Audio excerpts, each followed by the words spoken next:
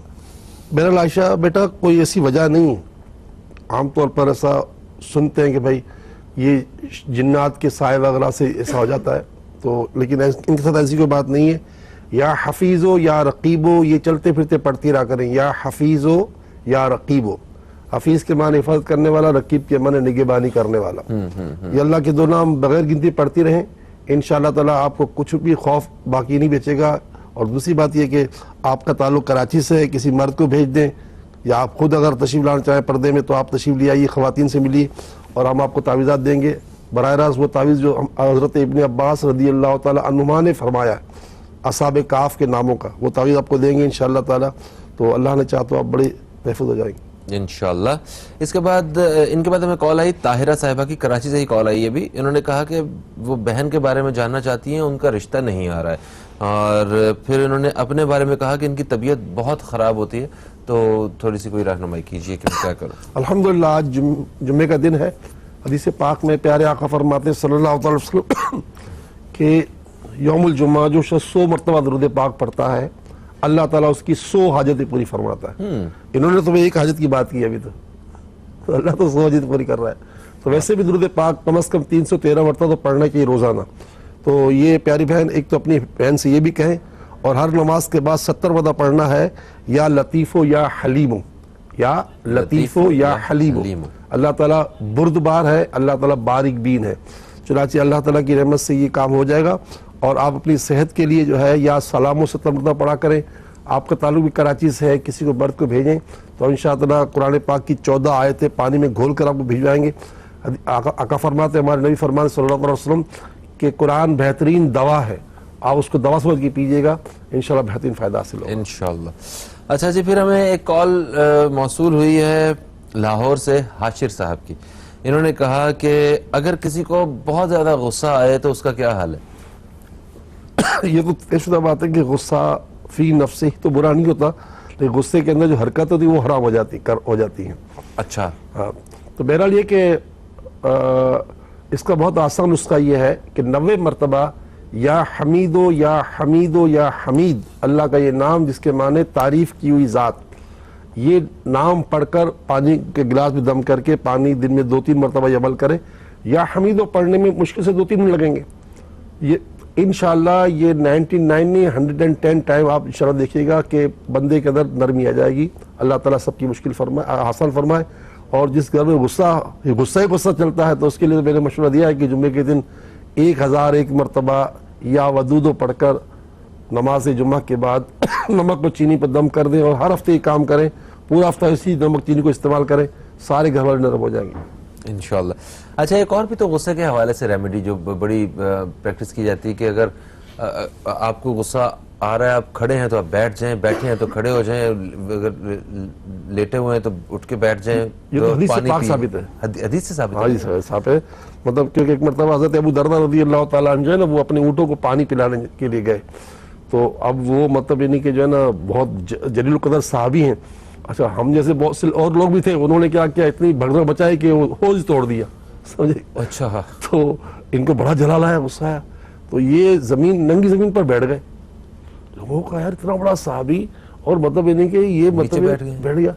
تو پھر انہوں نے بتایا کہ پیارے آقا صلی اللہ علیہ وسلم فرماتے ہیں کہ جس کو غصہ ہے نا تو کھڑا ہو تو بیٹھ جائے, اور بیٹھا ہو تو لیٹ جائے. اچھا, اور حدیث پاک یہ بھی آیا کہ غصہ ہو تو فوراً وضو کر لے, اور پانی بھی پلاتے ہیں. اور یہ حدیث پاک ہے کہ طاقت پہلوان وہ نہیں جو غصے میں آ کر کسی کو پچھاڑ دے, پہلوان وہ ہے جو غصے میں آ کر اپنے غصے کو پی جائے. سبحان اللہ, سبحان اللہ, کیا بات. لو جی, پھر ان کے بعد کال آتی ہے ہمیں ایک خاتون کی کراچی سے, اور انہوں نے یہ کہا ہے کہ مجھے پائلز کا ایشو ہے, ٹھیک ہے, اور بہت ایک سیویئر ایشو ہے. اس بارے میں بتائیے کہ کیا کوئی حل ہے؟ دیکھیں, یہ تو بات ہی نہ کریں, حل کیوں نہیں ہے, جب حدیث پاک میں میرے پیارے آقا یہ فرما چکے ہیں کہ اللہ تعالیٰ کوئی بیماری ایسی پیدا نہیں کرتا جس کا علاج ساتھ پیدا نہ کر دے. بے شک, بے شک. یہ لا علاج بیماری تو ہمارا جملہ ہے نا, ہم عوام کا جملہ ہے نا. ہم سے علاج اوجھل ہے. ہاں, ہم یہ کہتے ہیں لا علاج بیماری, علاج تو ہے, علاج تو اللہ رکھا ہے. تو بالکل بیٹا, جس بھی بہن نے ہمیں یہ بات کی ہے, ایک تو یہ کہ صبح فجر کی جو سنتیں ہیں اس میں پہلی رکعت میں سورہ علم نشرہ، ٹھیک ہے، اور دوسری رکعت میں سورہ علم ترى کیفا. یہ سورہ علم نشرہ پہلی رکعت میں اور دوسری رکعت میں سورہ علم ترى کیفا. یہ دو صورتوں کا جو ہے نا طریقہ کار استعمال کرے فجر کی نماز کی پہلی سنت میں. ٹھیک ہے. دو ہی سنتیں ہوتی، تو اس ایک عمل یہ بھی کرے. اور بقیہ یہ ہے کہ اللہ تعالیٰ کی رحمت سے یا عظیمو یا حیو، یا عظیمو یا حیو، یا حیو، یہ 70 مرتبہ پڑھ کر پانی میں دم کر کے پانی پی لیا کریں. اللہ تعالیٰ کی عطا سے، اس کے کرم سے بہت فائدہ ہوگا. چاہے تو آپ نے کراچی سے کال کی ہے، ہم سے خط کے ذریعے منگا سکتے ہیں، اور کسی کو بندے کو بھیج دو گے تو فائدہ یہ ہوگا کہ ہم قرآن پاک کی آیتیں پانی گھول کے دے دیں گے. ایک بوٹی آتی ہے جسے ہم کہتے ہیں پنیر بوٹی، وہ ہم الحمدللہ فی سبیل اللہ لوگوں کو بانٹتے ہیں. تو اگر وہ آئیں گے تو وہ بھی دے دیں گے ان کو. اس کا استعمال بڑا فائدہ مند. اسے اطباء کہتے ہیں کہ یہ مطلب تخم حیات ہے.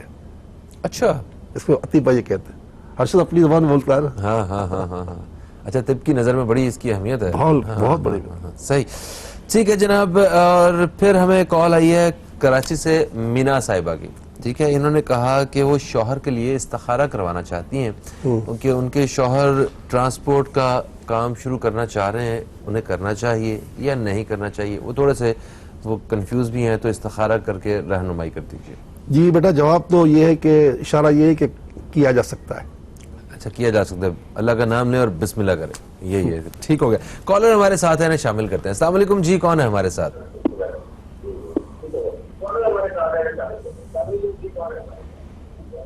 ہیلو. ہلو، السلام علیکم. وعلیکم السلام. ٹی وی کا والیوم کم کر دیجئے اور اپنا سوال بتا دیجئے کیا ہے. ہاں، میں بتاؤں آپ کو سوال. جی جی.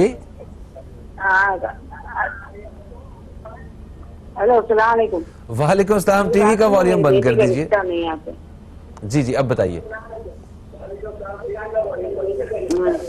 دیکھیں، ہمیں بڑا دکھ ہوتا ہے جب ہمیں آپ کی کال ڈراپ کرنی پڑتی ہے. میری 5 بیٹی ہیں، آپس میں لڑائی ہوتی رہتی ہے. پہلا سوال میں سمجھ گیا ہوں. 5 بچے ہیں، ان کی آپس میں لڑائیاں ہوتی ہیں. پہلا سوال تھا رشتے نہیں آتے. 5 بیٹیاں ہیں. پہلا سوال یہ تھا کہ بچی کو رشتے نہیں آتے. اچھا. پھر سوال تھا کہ 5 بیٹیاں ہیں، لڑتی ہیں آپس میں. ہاں، بچے لڑائی ہوتی ہے. آخری میں لڑکی کا رشتہ نہیں آتا. سوری، پھر سے بتائیے گا.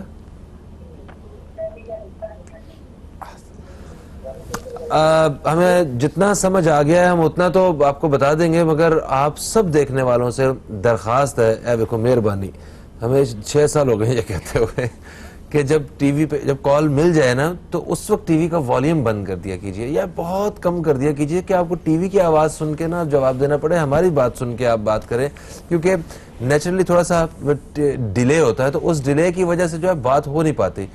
ٹھیک ہے، اوکے. رشتوں کے حوالے سے عوام جو ہیں وہ پریشان ہیں، تو یہ صرف انہی کہیں نہیں، بہت سے لوگوں کا ہے، تو ہم تقریباً ہر ہی پروگرام میں وہ اس بارے میں ذکر کرتے ہیں. تو ایک دفعہ پھر سے میں چاہتا ہوں آپ بتا دیجیے، کیونکہ جن لوگوں نے ہمیں آج پہلی دفعہ جوائن کیا ہے، پہلی دفعہ دیکھ رہے ہیں ہمیں، یا جن کے مس ہو گیا وہ نہیں سن پائے، وہ بھی اپنے بچوں کے رشتوں کے بارے میں اپنی پریشانی کو ختم کر سکیں، انہیں کیا کرنا ہے؟ دیکھیں، یہ اجتماعی مسئلہ ہو گیا ہے. جی ہاں. اور ظاہر ہے کہ یہ تو حدیث پاک کے الفاظ براہ راست پیارے آقا فرماتے ہیں صلی اللہ علیہ وسلم کہ ایک مرد کی کفالت میں 50 عورتیں ہوں گی. ایک مرد کی کفالت میں 50 عورتیں ہوں گی. یہ حدیث کے الفاظ ہیں، کوئی ڈیلیٹ نہیں کر سکتا اس بات. ٹھیک ہے، بے شک. تو اب یہ کہ 50 میں بیٹیاں بھی ہیں، بہنیں بھی ہیں، پھوپھیاں خالہ بھی ہیں، بیویاں بھی سب ہیں. 50 مطلب عورتیں ایک مرد کی کفالت میں ہوں گی. ایسا وقت بھی آئے گا. اس وقت جو ہے نا لڑکے کے ماں باپ جو ہے نا تھوڑے نرم ہو جائیں اور مطلب نہیں کہ دوسروں کا بھلا چاہیں. ایسا تو بہت کم ہوتا ہے کہ لڑکے ہوں، ہر کے گھر میں لڑکے لڑکیاں دونوں ہی ہوتے ہیں عام طور پر. ایسے ہوتا ہے کہ کئی لڑکیاں ہوتی ہیں. اب یہ جو کال تھی آخری، اس میں تو میری 5 لڑکیاں ہیں. جی. ایک صاحب میرے پاس ابھی 4-5 دن پہلے آیا تو ان کی 9 لڑکیاں تھیں اور بے روزگار عورتیں. اللہ کا کرم ہے کہ کل مجھے پتہ چلا کہ ہم نے اللہ سیلانی کا یہ کام ہے لوگوں کو جاب پہ لگانا نا. تو صرف جو سیلانی کو ترقیاں ملی ہیں نا، اس کے پیچھے صرف یہ ایک اخلاص ہے اور کچھ نہیں ہے. کوئی کمال نہیں ہے، ہم ریاست نہیں ہیں. یہ الگ بات ہے کہ جب ایوان صدر میں اسپیچ کی ہمارے صدر پاکستان نے تو یہ کہا کہ یہ سیلانی جو ہے نا یہ ایک ویلفیئر اسٹیٹ کی طرح کام کر رہا، جو ان کے ورڈز ہیں آج بھی موجود ہیں. یہ اچیومنٹ ہے، یہ غیبی مدد ہے، یہ صداقت پر ہے، اخلاص پر ہے. تو 9 بچوں کے باپ کا آپ سوچے کیا حال ہوگا. تو میں نے ان کو پھر ایک کو فون کیا، کیونکہ ہمارا پورا شعبہ رہا ہوا جاب پہ بنا ہوا، لیکن بعض جگہ پر مجھے خود بھی مطلب یعنی کہ جو ہے نا لوگوں سے جو ہے نا کام کرنے کا جو ایک حرص ہے اللہ اور بڑھا دے. فون کیا تو پھر کل میں ایک جگہ گیا ترکا کر ہم نے ان کو رکھ لیا ماشاءاللہ. ماشاءاللہ ماشاءاللہ. اچھا وہ ہمارا جواب جو ہے وہ بیچ میں ادھر کا ادھر ہی ہے، ایک وقفہ لینے جا رہے ہیں ہم لوگ. ٹھیک ٹھیک ہے، تو وقفے سے واپس آتے ہیں دوستوں. تو اس حوالے سے بھی گائیڈ کرتے ہیں اور باقی جو سوالات ہیں ان کے بھی جواب ہم آپ کی خدمت میں پیش کریں گے. کہیں مت جائیے، اب تک دیکھتے رہیے نیوز کیفے، دیکھتے رہیے. بیک آپ دیکھ رہے ہیں نیوز کیفے، میں ہوں فہیم عباس اور اسٹوڈیو میں ہمارے ساتھ حضرت مولانا بشیر فاروق قادری صاحب موجود ہیں. آپ دوستوں کے سوالات کے جوابات جو ہیں وہ پیش کیے جا رہے ہیں دین اسلام کی روشنی میں. اور وقفے سے پہلے ہم بات کر رہے تھے، ہمیں کال کی تھی زہرا صاحبہ نے کراچی سے، انہوں نے کہا تھا 5 بیٹیاں ہیں ان کے رشتوں کے حوالے سے، اور انہوں نے یہ بھی کہا کہ بچے آپس میں لڑتے بہت ہیں. تو آپ بتا رہے تھے کہ وہ آپ کی کچھ دن پہلے ایک ملاقات ایسی بھی ہوئی کہ جس کے گھر میں 9 بیٹیاں تھیں، گھر رحمت سے بھرا ہوا تھا اور ان کے پاس مگر نوکری نہیں تھی، مگر ان کی نوکری بھی ہو گئی ماشاءاللہ وسرانی کے مطلب سبب سے. تو ان کے بارے میں کیا کہیں گے، یہ 5 بیٹیاں، شادیاں اور لڑائی جھگڑا؟ بس اللہ تعالیٰ ویسے بچیاں جو ہے نا اس کو رحمت کہا گیا ہے، لڑکیوں کو رحمت کہا گیا ہے، زحمت نہیں ہے. اور بڑی مطلب یعنی کہ فضیلت ہے، یہاں تک کہ جس کی 2 بیٹیاں ہیں یا 2 بہنیں ہیں یا 3 بیٹیاں ہیں 3 بہنیں، جس کی اس نے تربیت کی اور اس کے بعد اسے شادی تک پہنچا دیا، تو جنت میں میرے ساتھ یہ ہوگا یہ ساتھ. اتنی قربت انگلی سے ملا کے فرمائی، نشانہ دی. اتنی بڑی ہمارے آقا نے حوصلہ افزائی کی ہے ان لوگوں کو جو اپنی بچیوں کی، اپنی بہنوں کی جو ہے نا مرمری پرورش کرتے ہیں، صحیح، اچھی تربیت کر کے ان کی شادیوں کی فکر کرتے ہیں. اچھا ایک چیز اور آپ اور گائیڈ کر رہے تھے، معافی چاہتا ہوں، وہ بھی کہ جو لڑکے والے ہیں وہ بھی اپنی توقعات کم کرتے ہیں، اور لڑکیوں والے بھی جو ہے ان کی بھی توقعات جو ہے نا بڑی ہوتی ہے کہ ہماری بیٹی نے تو BA کیا ہوا ہے، اب ہمیں لڑکا تو کم سے کم MSc والا چاہیے، تو ہمیں یا ان کا اپنا گھر ہو، اپنی گاڑی ہو، اتنی تنخواہ ہو تو پھر ہی ہم شادی کریں گے، ایسے تو نہیں کر سکتے، ہمیں کوئی اچھا رشتہ ہی نہیں آ رہا. تو یہ بھی تو شکایات ہیں. دونوں طرف سے تو معاملہ تو دونوں طرف سے خراب ہے، لیکن بہرحال ہے کہ جب اسلام سے دور رہیں گے تو خرابی خراب ہے. اور اسلام نے جو واضح کر دیا کہ خیر الامور اوسطھا، درمیانہ روی اختیار کی جائے انسان. بٹ ٹھیک ہے، آپ کی بیٹی نے اگر ماسٹر کر لیا تو کیا بات ہے، ماسٹر کی انتظار کرو گے تو کہیں ایسا نہ ہو قبر تک پہنچ جائے بیچاری، ہے نا، ایسا تو نہیں کرے. بہرحال یہ کہ یہ معیار نہیں ہے اسلام میں. معیار کیا بتایا گیا؟ پیارے آقا نے فرمایا تمہاری بیٹی کا رشتہ آئے، لڑکے کا خلق اور دین اچھا ہو، اس سے اپنی بچی دے دو، ورنہ زمین میں فتنہ عظیم پھیل جائے گا. خلق سے مانے اچھے اخلاق، جھوٹ نہیں بولتا ہو، گالی نہیں دیتا ہو، برائی بھی نہ ہو، اور دین ہے کہ اس کا عقیدہ پکا ہو، صحیح مسلمان ہو. سمجھے؟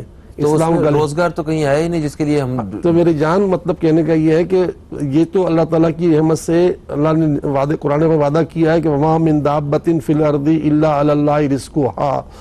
زمین پر کوئی بھی ایسا نہیں ہے جس کا رزق ہم نے اپنے پر لیا ہو تو رزق دے گا. تو بہن آپ گھبرائے مت، آج جمعے کا دن ہے. پیارے آقا فرماتے صلی اللہ علیہ وسلم کی جو شخص جمعے کے دن 100 مرتبہ درود پاک پڑھتا ہے اللہ اس کی 100 حاجتیں پوری فرماتا ہے.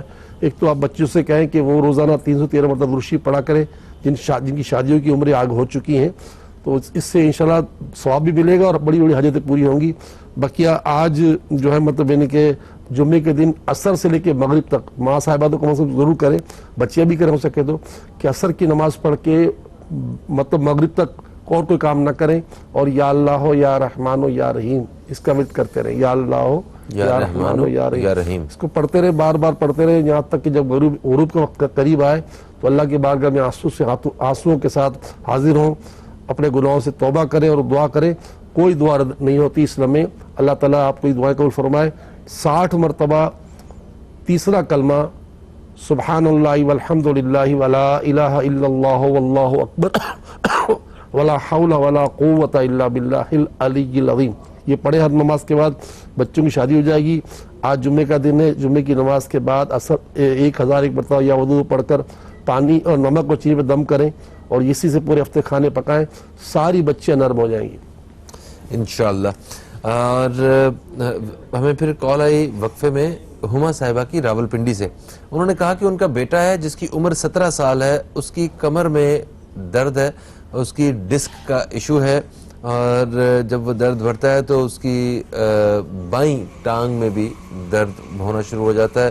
تو کیا اس کا روحانی علاج بتائیے کہ کیا کیا جائے؟ 213 مرتبہ یا باریو یا باریو یا باریو یا باری اللہ کے نام ہے جس کے معنی پیدا کرنے والی ذات, یہ پڑھ کر اللہ سے دعا مانگا کرے.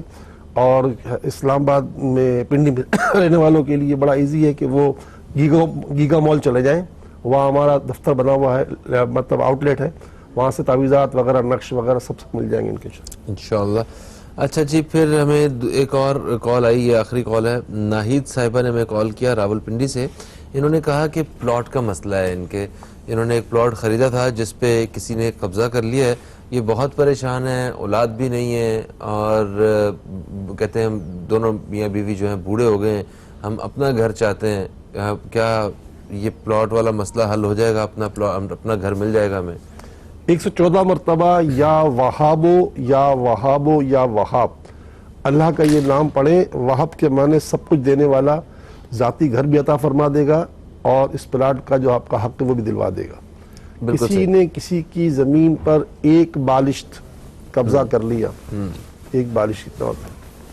7 پوری زمینیں, 7 زمینیں, یہ قیامت کے روز ایک ہار بنا کر قدرت اللہ بنائے گا, اس کے گلے میں ڈال دے گا. اتنا بڑا عذاب ہے, اتنا بڑا عذاب ہے جس کو انتہا نہیں قبضہ کر لینا.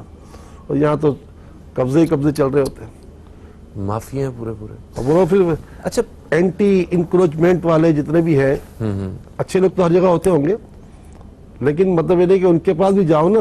میرا تو واسطہ پڑا ہے, لوگ تو میرے پاس بڑا حسن زن کے لے کر آتے ہیں کہ یار اس کا تو وزیر اعظم دوست ہے, کوئی صدری دوست ہے, سب کرا دے گا, سمجھے.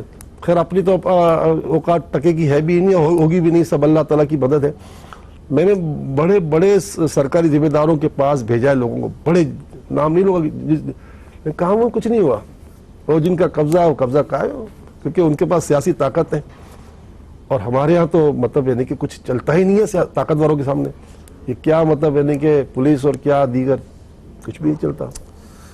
اللہ تعالیٰ آسانیاں فرمائے سب کے لیے.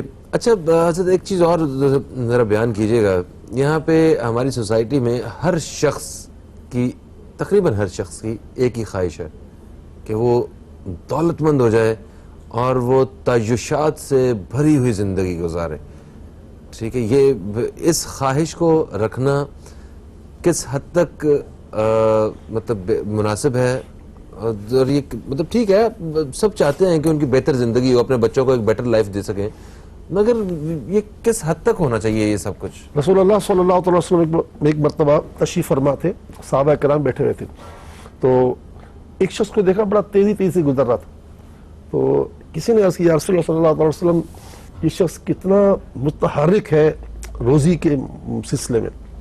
آقا نے فرمایا اگر یہ روزی اس لیے کما رہا ہے کہ اس کے بیوی بچوں کی, بابا کی اور بچوں کی اور اپنی ذات کی کفالت کرے اور آگے کسی کے آگے ہاتھ نہ پھیلائے, تو یہ راہ خدا ہے, یہ بھی راہ خدا ہے. اور اگر یہ اس لیے کر رہا ہے کہ اس کے یہ اپنے مال میں اضافہ کرے, تو پھر یہ راہ شیطان ہے. تو مسلمانوں کو دنیا میں بتا دیا کہ یہ دنیا ہے نا مطلب آخرت کی کھیتی ہے.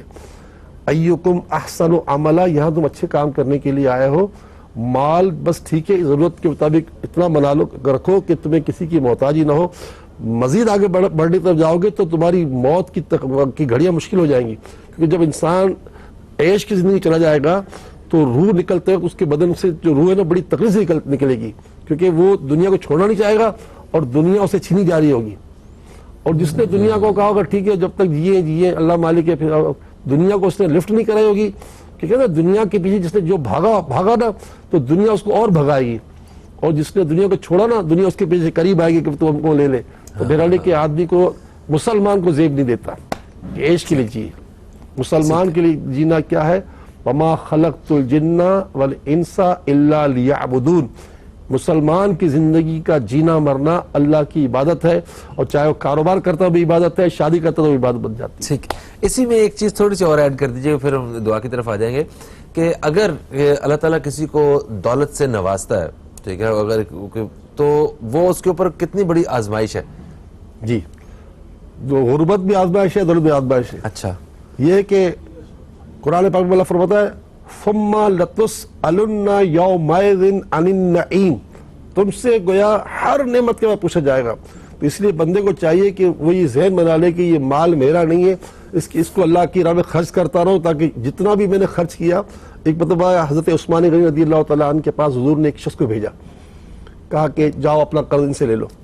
حضرت عثمان غنی گھر کے باہر پہنچے نا تو اندر سے زور زور سے آواز آ رہی تھی، آپ اپنی اہلیہ کو تھوڑا سا ڈانٹ رہے تھے، اور ڈانٹ اس بات رہے کہ تم نے چراغ جلتا چھوڑ دیا، اتنا تیل ضائع ہو گیا، تم نے چراغ جلتا چھوڑ دیا، تیل ضائع ہو گیا۔ وہ شخص سوچنے لگا یار یہ تو 1 ٹکے کا بھی تیل نہیں ضائع ہوا ہوگا، اور آپ اپنی اہلیہ کو ڈانٹ رہے ہیں، میرا تو ہزاروں درہم کا قرض ہے اور رسول پاک نے بھیجا ہے، تو ایسا میں کیسے اس آدمی سے کیسے پیسے ملیں گے مجھے؟ وہ لوٹنے لگے۔ پھر خیال ہے کہ نہیں یار سرکار نے بھیجا ہے، پھر دروازہ پھر کھٹکھٹایا یا پردے پہ آواز دی، باہر تشریف لائے، کہا حضور سرکار نے بھیجا ہے، مطلب یعنی کہ میں قرض دار ہوں اور اتنے 1000 درہم قرض ہے۔ تو فرمایا کوئی بات نہیں، یہ میرے اونٹ پڑے ہوئے نا، یہ اس میں سے اتنے لے لو۔ وہ سٹپٹا گیا کہ یار ایک تو ٹکے کے تیل کے لیے اہلیہ سے جھگڑا کر رہے تھے اور مجھے اتنے 1000 درہم ایک جھٹکے دے دیے۔ تو پھر اس کا حضور معاف کرنا، ایک بات پوچھوں کیا؟ ابھی میں آپ کے پاس سے لوٹ کر جا رہا تھا واپس، کیوں؟ آپ اپنی اہلیہ سے اتنا ناراض ہو رہے تھے 1 ٹکے کے تیل کے ضائع ہونے پر، اور آپ نے مجھے جو ہے اتنا سارا دے دیا۔ تو کہا اس کا حساب دینا پڑے گا، اس کا حساب ملے گا۔ سبحان اللہ، دیکھیں کتنا کلیئر ہے۔ صحیح، پروگرام کا وقت اپنے اختتام کی طرف آ گیا، آخری کچھ منٹس ہیں، تو وہ دعا کے ساتھ جو ہے اجازت چاہیں گے، ہم چاہیں گے آپ بھی سارے دعا میں شامل ہوں۔ فہیم عباس کو، نیوز کیفے ٹیم کو آپ اجازت دیں۔ آپ کو یقیناً پروگرام پسند آیا ہوگا، اپنا فیڈ بیک جو ہے ہمیں ہمارے پیج پہ ضرور دیجیے گا۔ آج جمعۃ المبارک ہے، اپنی دعاؤں میں ہمیں ضرور یاد رکھیے گا۔ آپ سے انشاءاللہ پیر کے روز پھر ملاقات ہوگی، تب تک کے لیے خدا حافظ، پاکستان زندہ باد۔ بسم اللہ الرحمن الرحیم۔ الحمدللہ رب العالمین والصلاة والسلام علی سید الانبیاء والمرسلین، جزا اللہ عنا سیدنا مولانا محمد صلی اللہ تعالی علیہ وآلہ وسلم ما هو اہلہ، یا ارحم الراحمین یا ارحم الراحمین یا ارحم الراحمین، بطفیل رحمت للعالمین، بطفیل امت رحمت للعالمین صلی اللہ تعالی علیہ وآلہ وسلم۔ الہی ہمارے ماں باپ کی، پوری امت مسلمہ کی بخشش و مغفرت فرما، آمین۔ سب کے گناہوں کو معاف کر دے، سب کو عذاب قبر سے بچا لے، سب کو دوزخ کی آگ سے بچا لے۔